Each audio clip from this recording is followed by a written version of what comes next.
என்னை வாழ வைத்துக் கொண்டிருக்கும் யூடியூப் சேனல் நேயர்களுக்கு நன்றியும் வணக்கமும். கிங் சேனல் நேயர்களே, போயஸ் கார்டனில் ஜெயலலிதா பங்களாவை விட பிரம்மாண்டமாக கனவு இல்லம் கட்டியிருக்கும் Nayanthara. Nayanthara lady super star என்று பட்டம் போட்டுக்கொள்கிற வகையில் பிரம்மாண்டமாக ஒரு படத்துக்கு 10 கோடி ரூபாய் சம்பளம் வாங்குகிற நடிகை நயன்தாரா. தமிழ், தெலுங்கு, மலையாளம், கன்னடம், இந்தி என்று எல்லா மொழிகளிலும் அவர் நடித்த படங்கள் வசூலை அள்ளி குவித்திருக்கின்றன. சமீபத்தில் கூட அவர் நடித்த இந்தி படம் இமாலய வசூலை பெற்றிருக்கிறது.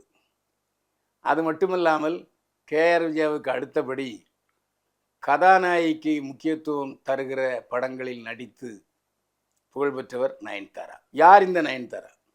நயன்தாரா ஆரம்பத்தில் மலையாளத்தில் முதல்ல ஆங்கர், டிவி செய்தி தொகுப்பாளராகவும், அதுக்கு பிறகு நியூஸ் ரீடர், செய்தி வாசிப்பாளராகவும் பணியாற்றியவர். நயன்தாரா செய்தி வாசிக்கிற அழகில் மயங்கிய மோகன்லால் அவரை மலையாள படத்தில் தனக்கு ஜோடியாக போட்டார். தொடர்ந்து சில படங்கள் மோகன்லாலுக்கு ஜோடியாக நடித்த நயன்தாராவின் புகழ் எகிரியது. அதைத் தொடர்ந்து இயக்குனர் ஹரி சரத்குமாரை கதாநாயகனாக வைத்து இயக்கிய ஐயா படத்தில் சரத்குமாருக்கு ஜோடியாக நயன்தாராவை போட்டார். 40 வயதான சரத்குமாரை விரும்புகிற 16 வயசு பெண்மணியாக நடித்திருப்பார் நயன்தாரா. மிகச்சிறப்பான நடிப்பால் அடுத்த படமே ரஜினியுடன் ஜோடியாக நடிக்கும் வாய்ப்பு ஏற்பட்டது. அதற்கு பிறகு அவர் சென்னையில் பல இடங்களில் வாடகை அடுக்குமாடி குடியிருப்பு பங்களாவில் தங்கினார். அப்படி எழும்பூரில் அடுக்குமாடி குடியிருப்பில் தங்கிய பொழுது அந்த அடுக்குமாடி குடியிருப்பு சங்க நிர்வாகிகளுக்கும் நயன்தாராவுக்கும் சிறிய பிணக்கு, கருத்து வேறுபாடு ஏற்பட்டது. இதன் காரணமாக தனியாக இண்டிவிஜுவல் பங்களா கட்ட வேண்டும் என்று நினைத்தார் நயன்தாரா. அதன் எதிரொலியாக ஜெயலலிதா வசிக்கும் போயஸ் கார்டனில் ஜெயலலிதா பங்களாவுக்கு நேர் பின்புறம் 10,000 ஸ்கொயர் ஃபீட் இடத்தை வாங்கினார். வாங்கி இப்போது அதில் 7,000 சதுரடி கொண்ட பிரம்மாண்டமான பங்களாவை எழுப்பியிருக்கிறார். இப்போது அங்குதான் தன்னுடைய கணவர் விக்னேஷ் சிவன் தன்னுடைய வளர்ப்பு மகன்கள் 2 தங்கி வாழ்ந்து கொண்டிருக்கிறார். போயஸ் கார்டன் ஆரம்பத்தில் முதல்வர் ஜெயலலிதா வசித்த இடம். ஆனால் போயஸ் கார்டனுக்கு ஒரு தனி பெருமை உண்டு. அதற்கு பிறகு சூப்பர் ஸ்டார் ரஜினிகாந்த் ஜெயலலிதா வீட்டுக்கு அருகிலேயே பங்களா கட்டினார். ஒரே நேரத்தில் அரசியல் சூப்பர் ஸ்டாரும் சினிமா சூப்பர் ஸ்டாரும் அருகருகே வசித்த காரணமாக போயஸ் கார்டன் பரபரப்பான பகுதியாயிற்று. அதற்கு பிறகு தனுஷ் போயஸ் கார்டனில் பிரம்மாண்டமான பங்களாவை கட்டினார். ஜெயலலிதா மறைவுக்கு பின்னால் ஜெயலலிதா நினைவோடு வாழ வேண்டும் என்ப காரணத்திற்காக சசிகலா நடராஜன் போயஸ் தோட்டத்துக்கு பக்கத்திலேயே ஜெயலலிதா மாளிகை போன்ற இன்னொரு மாளிகையை உருவாக்கினார். அடுத்ததாக இப்போது நயன்தாரா அங்கே 7,000 சதுரடியில் பிரம்மாண்டமான கனவு மாளிகையை கட்டியிருக்கிறார். அதில் நீச்சல் குளம், சினிமா தியேட்டர், குழந்தைகள் விளையாடுகிற சிறுவர் பூங்கா, தொட்டில், ஊஞ்சல் எல்லாமே இருக்கிறது. ஒரு 6 பெட்ரூம்களை கொண்ட பங்களாவாக அது திகழ்கிறது. அது மட்டுமல்ல, மொட்டை மாடியில் விக்னேஷ் சிவனுக்கு என்று ஒரு தனியாக வீடு கட்டியிருக்கிறார். ஏனென்று சொன்னால் அடிக்கடி கதை கேட்பதற்காக விக்னேஷ் சிவன் வெளியே செல்ல வேண்டி இருக்கிறது. ஆனால் நம்முடைய பங்களாவிலே அவரை கதை சொல்லும் வசதி ஏற்படுத்தி கொண்டிருக்க வேண்டும் என்று நயன்தாரா நினைத்தார். இப்போது அதையும் செய்து கொடுத்து விட்டார். ஆக 2 மகன்கள், கணவன், அவர் எல்லோரும் தங்குகிற அளவுக்கு பிரம்மாண்டமான பங்களாவை கட்டிவிட்டார். இந்த பங்களாவுக்கு இன்னும் பெயர் சூட்டவில்லை. 3 தளங்களை 3 மாடிகளை கொண்டதாக நயன்தாராவுடைய பிரம்மாண்டமான பங்களா அமைந்திருக்கிறது. மொட்டை மாடியில் விக்னேஷ் சிவனுக்காக பல லட்சம் செலவு செய்து அலுவலகம் அமைத்திருக்கிறார். பொதுவாகவே சென்னையில் தேக்கு மர கட்டில்கள், தேக்கு மர கதவுகள், தேக்கு மர கதவு நிலைகள் என்று மிக பிரமாதமாக அமைக்கப்பட்ட வீடு என்று சொன்னால் சென்னையிலே அந்த கடற்கரை போகும் சாலையிலே உள்ள எம்ஏஎம் சிதம்பரம் செட்டியார் பங்களா தான். அந்த பங்களாவிலே சிவாஜி கணேசன் ஷூட்டிங் நடந்தது. அது முதல்ல புரட்சியாளர் எம்ஜிஆர் நடித்த ஒரு பாடல் காட்சி அங்கு படமாக்கப்பட்டது. அதற்கு பிறகு ரஜினிகாந்த் நடித்த படம் படமாக்கப்பட்டது. அதே போல நயன்தாரா பங்களாவில் கட்டில்கள் அனைத்தும் தேக்கு மர கட்டில்கள். வாயில் முகப்பு தேக்கு மரத்தினால் பல கலைநுட்பத்தோடு அமைக்கப்பட்டிருக்கிறது. கதவும் தேக்கு மர கதவுகள் தான். பாத்ரூம், பெட்ரூம், டிராயிங் ரூம் என்று எல்லா இடங்களிலுமே தேக்கு மர சிற்பங்கள் அழகாக வைக்கப்பட்டிருக்கின்றன.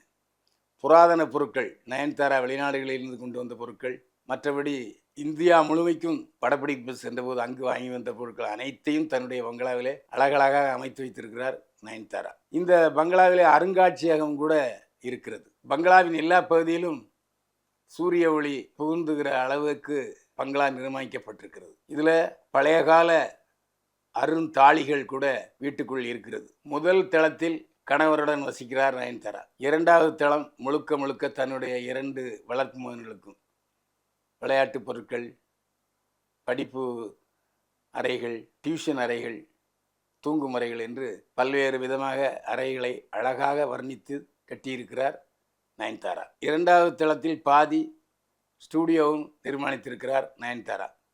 அங்கே ஹோம் ஸ்டூடியோ அமைத்திருக்கிறார். எந்த படமானாலும் அங்கே போட்டு பார்த்து கொள்ளலாம். 10 சீட்டுகள் கொண்ட ஸ்டூடியோவை நிர்மாணித்திருக்கிறார் நயன்தாரா. மொட்டை மாடி முழுக்க அலுவலகம், விக்னேஷிவனுடைய அலுவலகம். விக்னேஷிவனுடைய உதவியாளர்கள், உதவி இயக்குநர்கள், கேமராமேன் எல்லோரும் அமர்ந்து டிஸ்கஸ் செய்வதற்கு வசதியாக 3ஆம் தளத்தை நிர்மாணித்திருக்கிறார் நயன்தாரா. இப்படி ஒரு கனவு இல்லமாக தன்னுடைய இல்லத்தை நயன்தாரா நிர்மாணித்திருக்கிறார். இதில் முக்கியமான விஷயம் என்னென்னா, சரி, விக்னேஷிவன் தன்னுடைய பங்களாவில் தன்னுடன் வசிக்கிறார், அவருடைய தாயார் நிலைமை என்ன என்று சிலர் கேட்கலாம். அதிலும் நயன்தாரா தன்னுடைய மாமியாருக்கு தேவையான அத்தனை வசதிகளும் கொண்ட ஒரு பங்களாவை சொந்த ஊரில் கட்டி கொடுத்திருக்கிறார். அது மட்டுமல்ல, நயன்தாரா விக்னேஷிவனுடைய சகோதரிகள் 2 ஆளுக்கு 100 பவுன் போட்டு பிரம்மாண்டமாக திருமணத்தை செய்து வைத்திருக்கிறார் நயன்தாரா. எனவே மாமியார் மெச்சிய மருமகளாகவும் நடந்து கொண்டிருக்கிறார் நயன்தாரா. அதே போல புதிய கதையோடு வருகிற, தன்னை முன்னிலைப்படுத்தி எழுதப்பட்ட கதைகளுக்கு வாய்ப்பு கொடுக்கிற வகையிலே புதிய இயக்குநர்களை வைத்து படம் தயாரிக்கவும் திட்டமிட்டிருக்கிறார் நயன்தாரா. அதே போல அவருடைய சைடு பிஸ்னஸான அந்த லிப்ஸ்டிக் தயாரிக்கிற அலுவலகம் தனியாக இருக்குது. விற்பனையுடைய தலைமை அலுவலகம், அதே போல் ஆடம்பர பொருட்கள், அவர் அழகு சாதன பொருட்கள் விற்பனையையும் வைத்திருக்கிறார். அந்த அழகு சாதன பொருட்கள், அப்புறம் பெண்களுடைய இன்னர் வேர், சானிட்டரி வேர், இப்படி அத்தனை விற்பனை பொருட்களுக்கும் தலைமையகமாக போயஸ் தோட்டத்து பங்களாவை பயன்படுத்தி இருக்கிறார் நயன்தாரா. இன்றைக்கு துபாயிலும் பெட்ரோல் பங்கில், பெட்ரோல் கிணறுகளில் நயன்தாராவுக்கு ஷேர் இருக்கிறது, பங்கு இருக்கிறது என்று சொல்லப்படுகிறது. துபாய்க்கும் அடிக்கடி சென்று வரக்கூடியவர் நயன்தாரா. ஒருவேளை சினிமா கை கொடுக்கவில்லை என்று சொன்னால், அவர் தொடங்கியிருக்கிற அத்தனை சைடு பிஸ்னஸும் நிச்சயமாக நயன்தாராவை ஒரு மிகப்பெரிய தொழிலதிபராக காட்டும். அது மட்டுமல்ல, டீ கடை, ஷாயா கடை கூட சென்னையிலே 100 கடைகளை திறந்திருக்கிறார் நயன்தாரா. அந்த அளவுக்கு ஷாயா கடையிலிருந்து பெண்களுடைய அழகு சாதன பொருட்கள் வரை பல பொருட்களை தயாரித்து விற்பனை செய்து வருகிறார் நயன்தாரா. எனவே பல பக்கங்களிலிருந்தும் பல பொருட்களிலிருந்தும் அவருக்கு வருமானம் வந்து கொண்டிருக்கிறது. எனவே நயன்தாரா ஒரு நடிகை மட்டுமல்ல, ஒரு தயாரிப்பாளர் மட்டுமல்ல, ஒரு மிகப்பெரிய தொழிலதிபர் என்று கூட சொல்லலாம். நேயர்களே, இது நயன்தாராவின் முழுமையான பதிவாக இருக்கும் என்று நான் நம்புகிறேன். கமெண்ட் பாக்ஸில் உங்களுடைய கருத்துக்களை தெரிவிக்க வேண்டுகிறேன். இந்த பதிவு உங்களுக்கு பிடித்திருந்தால் லைக்குகளை போடவும், அதே போல் கிங் சேனலை நீங்கள் சப்ஸ்கிரைப் பண்ணுங்கள், ஷேர் பண்ணுங்கள். மீண்டும் சந்திப்போம். வாழ்க வளமுடன். கருப்பை புற்றுநோய் குறித்த சந்தேகங்களுக்கான தங்கம் ஹோப்பை இலவசமாய் அணுகுங்கள்.